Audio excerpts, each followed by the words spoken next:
how and why it all happened. Our diary of England's Euro 2000 disgrace.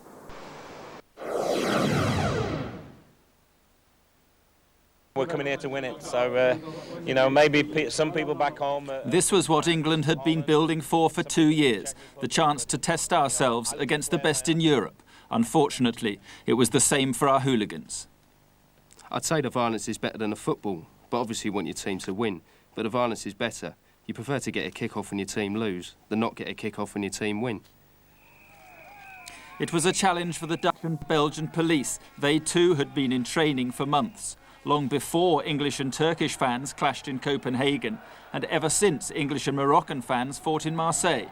Everyone suspected trouble was coming. The only question, how to prevent it. Of all European countries, Germany took the toughest stance, setting up their own border controls and confiscating passports of suspected troublemakers, even if they'd never been convicted.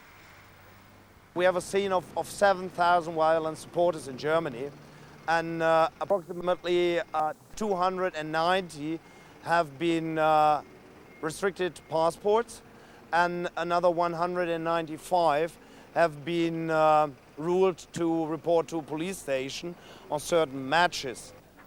The English approach was more relaxed. Only 100 international banning orders were in place. Hooligans who were barred from domestic grounds could travel abroad freely. From then on, it became a question of damage limitation.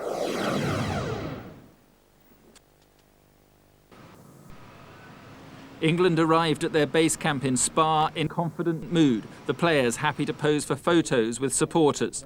Some of the arriving fans were more reticent.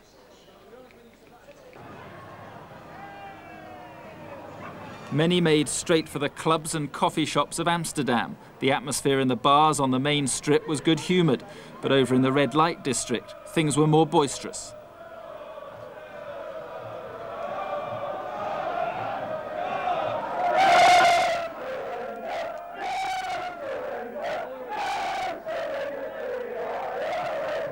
It was a mood with which not all England fans felt comfortable.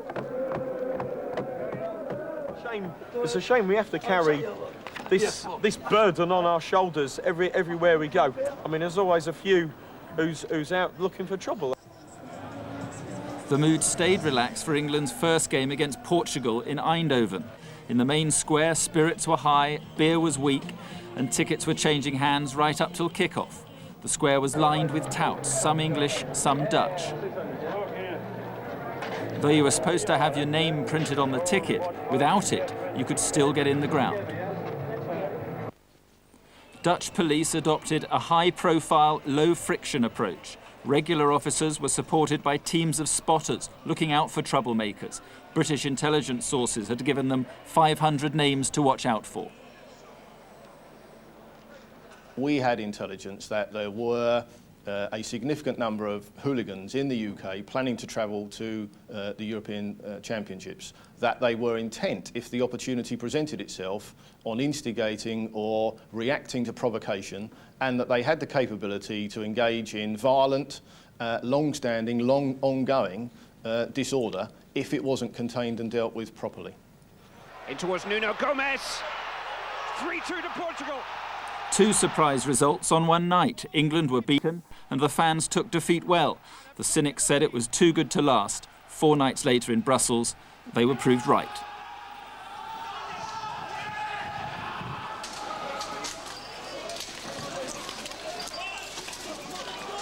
Friday night saw the worst scenes of violence in the competition. In central Brussels, England fans found the Belgian police less laid back than their Dutch counterparts. Everything started when British hooligans on a terrace, having drunk heavily, started harassing women of Moroccan origin with children. And then the youth arrived and the fighting began. The trouble started outside O'Reilly's bar, a popular drinking place for many England fans. It had probably been brewing for a couple of hours. It had been a long, hot day. There were a lot of fans gathering, drinking quite heavily. It's double-strength beer over in Belgium as well, so they're probably not used to that. And at about just after 8 o'clock, there was an incident outside the bar, and next thing we knew, there were plastic pints were being thrown, and the odd table or chair. The snatch squads moved in, and English fans were about to learn the true meaning of zero tolerance. To some, it seemed less than zero. They just stormed the pubs and arrested everyone who were just sat in there drinking, you know, and they weren't even involved, just sort of sat in the pubs drinking, trying to keep out of the way.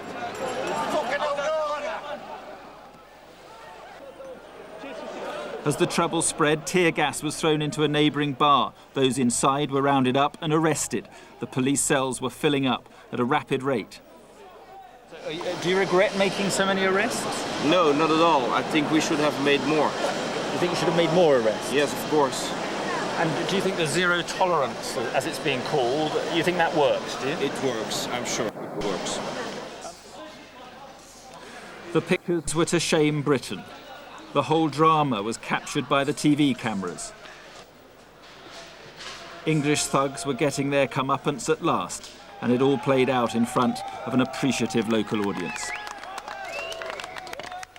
I think when you have in front of you very aggressive people, you can do nothing but using force. And using force is always spectacular. And we have collateral damage. But again, the responsibility of that lies with those who have started the trouble, not with police.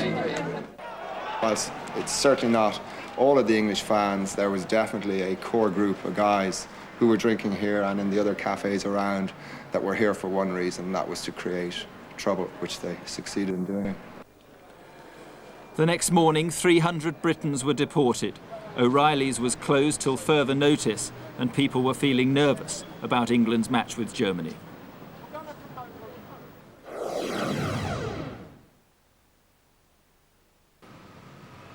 The German clash was one that England had to win to stay in the competition. But what would happen off the pitch? German hooligans haven't got a problem with the English hooligans, so I don't think we'll kick off unless the Turks get involved. Because both countries hate the Turks.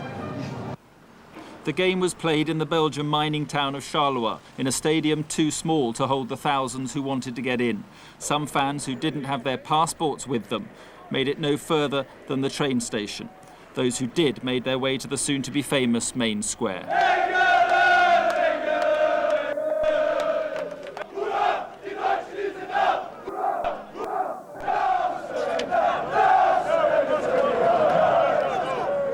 By mid-afternoon, in front of 3,000 police and a TV audience of millions, the inevitable happened.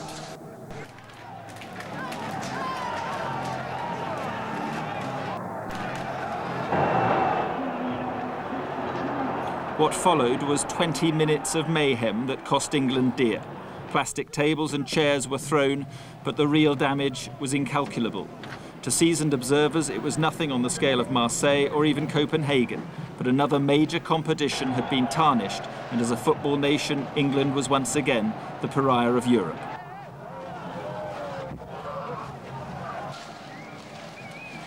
But how did it all start? I don't know. Don't look for a reason with these guys. You see them drinking, having fun, it's warm. They don't need a lot to start something. Beckham's free kick in towards Michael Owen. It's come for Shearer! The celebrations in Charleroi went on late into the night. Back in Brussels, police were busy.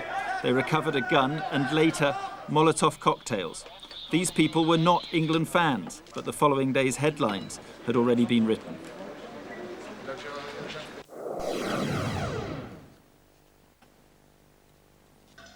Britse hooligans dagen de ordediensten uit voor de finale veldslag.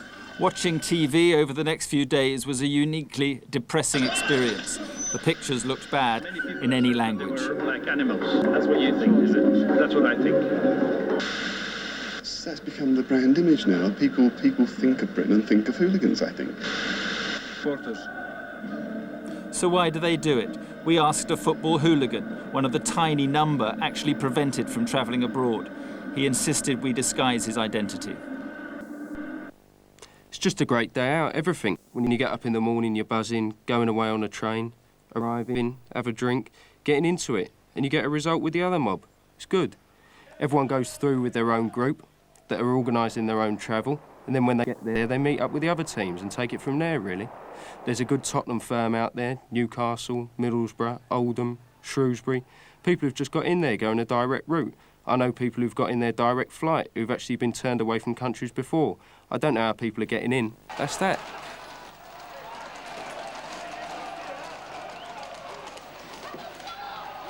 After the weekend's action came the reaction. Any more trouble and England would be out. UEFA's threat to kicking it out, would that have an effect on these people, or are they not interested in that? No. Not interested in the well-being of the team or the progress of the team? They wouldn't know who UEFA were or care. It's, I think they see themselves as a law unto themselves, and especially when they're abroad, that's when they're really piggish and they're most ignorant. You always feel ashamed when you're with them. It's a sad thing, but and it must work on the team. I mean, the team must be distraught at this sort of thing. But they bring shame to us all, I think. UEFA's threat may have had some effect. When England returned to Charleroi for the Romania game, the only animosity was directed at the media.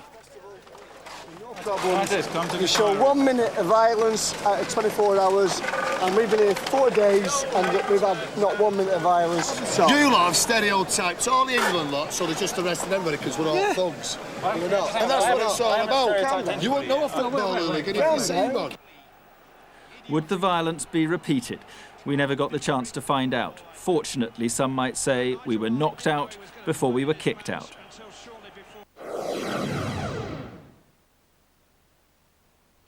We've got to look forward. That's the only thing you can do as England manager.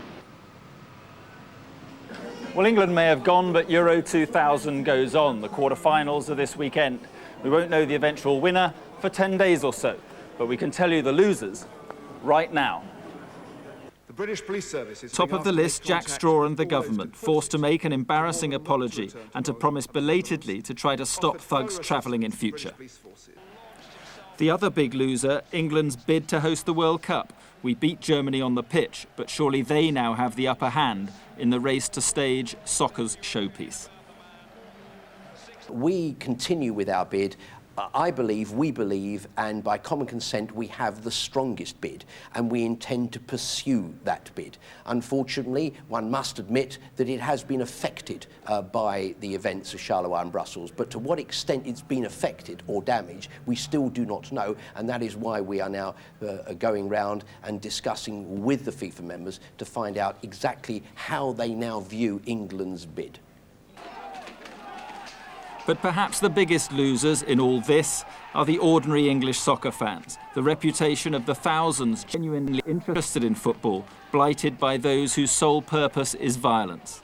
They call it the English disease. Tonight, it seems, it still has no cure. Mark Austin reporting. Today, the Conservatives offered their support to any new government.